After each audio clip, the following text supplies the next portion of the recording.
I believe that this is a strong public education budget, and I was glad to unveil it with these teachers today. I think it was warmly received. Governor, a big portion of your speech mentioned respect. Do you think teachers aren't getting the respect? I think teachers are getting respect from their parents who are involved with these schools and many of the students. I think they don't get enough respect from the public at large and from the system itself. And I believe if we show that we value our teachers, then we can not only get more people into the teaching profession, which we desperately need, but also we can retain the good teachers that we have. Our educator pipeline is in trouble. We need thousands of new teachers in our state, and there are fewer and fewer of them who are deciding to go into the profession. This is one of the reasons I want to expand the Teaching Fellow scholarships, which say to a student, we'll pay for 4 years of your college if you will teach at least 4 years in our public schools. And I had several teaching fellows who came up to me today to talk about the fact that they never would have gotten into teaching but for the Teaching Fellow Scholarship. So we know we would get great students and great teachers out of it. So we're hoping to expand it across the state. And one of the biggest applauses seemed to be the restoring master's pay. Yes. A lot of our teachers work hard to get master's degree to help them be better teachers. And up until a few years ago, they got rewarded with more pay because they took that time. That has been taken away and it needs to be restored.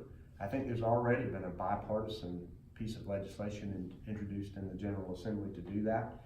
My budget proposes it as well. I hope the General Assembly will do it this year. As you said, an ambitious education budget. In past years, it's hard to get even 1%, 2%, 3% raises. Yes. We're talking 9% in some cases, maybe more. And you're also, like you said, it can also be challenging to direct that pay towards veteran teachers. How do you think this is going to be received with the General Assembly as a whole? I hear from both Republican and Democratic members of the General Assembly that they want to raise teacher pay, and that's a good thing. The question is it enough?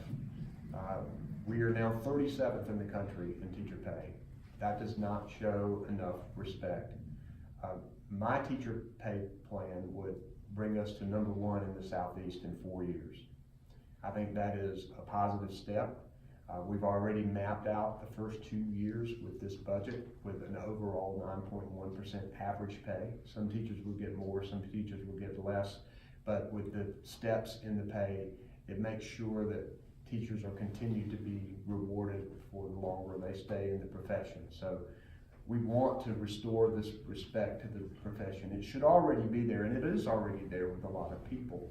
But I think the system needs to do better in order to make sure our educators know that they're respected. You also mentioned a very large bond for structural and pretty much building schools and keeping schools maintained. Right here in Guilford County, a huge issue. I'm sure you probably saw one assessor a couple weeks ago before Dr. Contreras went up to DC said it'd be more than $1 billion just for Guilford County schools. How important is that federal, that state help from the top down instead of looking at those local governments to fully fund things like that? Well, it's clear that our local governments need help in building public schools.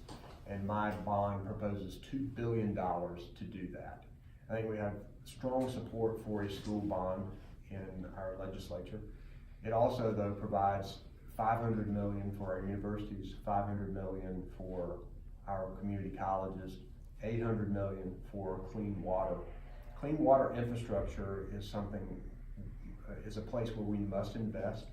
I think the public, when they turn on that tap, they expect to have clean water, something that they expect their government to do. We know that there are many aging water systems out there that need to be replaced. They also need to be regionalized because there are a lot of small towns that just simply can't afford to operate them anymore, particularly in our rural areas.